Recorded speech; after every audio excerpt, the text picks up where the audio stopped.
প্রতিবার দেশের ব্যাংক ও আর্থিক প্রতিষ্ঠানে সরকারি ছুটির ঠিক আগের দিন হ্যাকিং এর মাধ্যমে বাংলাদেশ ব্যাংক থেকে যুক্তরাষ্ট্রের federal reserve bank of new ইয়র্ককে বাংলাদেশ রিজার্ভ থেকে অর্থ স্থানান্তরের ৩৫টি নির্দেশনা দেওয়া হয়, যার মধ্যে 5টি নির্দেশনা কার্যকরী হয়। বেহাত হয়ে যায় বাংলাদেশ ব্যাংকের রিজার্ভ থেকে $10,10,00,000। এই ঘটনার 1 বছর পেরিয়ে গেলেও উদ্ধার করা সম্ভব হয়েছে চুরি যাওয়া অর্থের অর্ধেকেরও কম। বাকি $6.5 কোটি ফেরত পাওয়া নিয়ে রয়েছে চরম অনিশ্চয়তা। অর্থ উদ্ধারের দীর্ঘসূত্রিতার কারণ হিসেবে বাংলাদেশ ব্যাংক ও অর্থ মন্ত্রণালয়ের কর্মকর্তাদের ব্যক্তিগত দ্বন্দ্বই কারণ বলে মনে করেন বাংলাদেশ ব্যাংকের এই সাবেক ডেপুটি গভর্নর।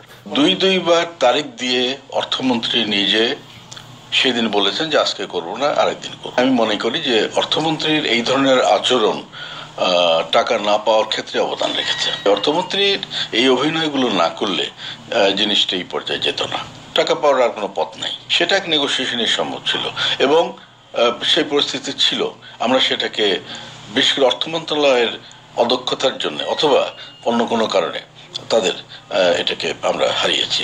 এখন আইনগত পথে যাওয়ার আর কোনো বিকল্প নাই। অর্থ উদ্ধারের বিষয়টি এখন অনেকটাই ধীরগতি হয়ে গেছে স্বীকার করে অর্থ প্রতিমন্ত্রী বলেন, শুরুতে ফিলিপাইন সরকার থেকে এই বিষয়ে সহযোগিতা করলেও এখন তাদের সেই আন্তরিকতা অনেকটাই কমে গেছে, স্রোতগতি হয়ে গেছে পূর্বের তুলনায়।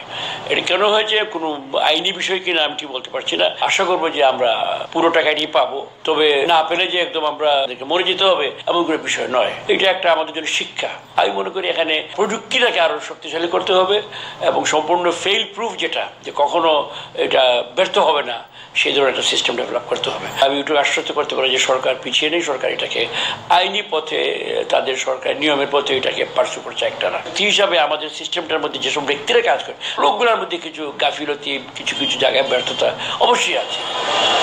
গেল 1 বছরে বাংলাদেশ ব্যাংকের চুরি যাওয়া রিজার্ভের এখন পর্যন্ত অর্ধেক উদ্ধার করা সম্ভব হয়নি। তাই বাকি অর্ধেক পুরোটা উদ্ধারের পাশাপাশি দেশের ব্যাংকিং ব্যবস্থা এবং রিজার্ভের নিরাপত্তা নিশ্চিতে প্রযুক্তিগত নিরাপত্তা সব থেকে বেশি জরুরি বলে মনে করছেন দেশের ব্যাংকিং খাতের সঙ্গে সংশ্লিষ্টরা। ইমতিয়াজ আহমেদ, সময় সংবাদ, ঢাকা।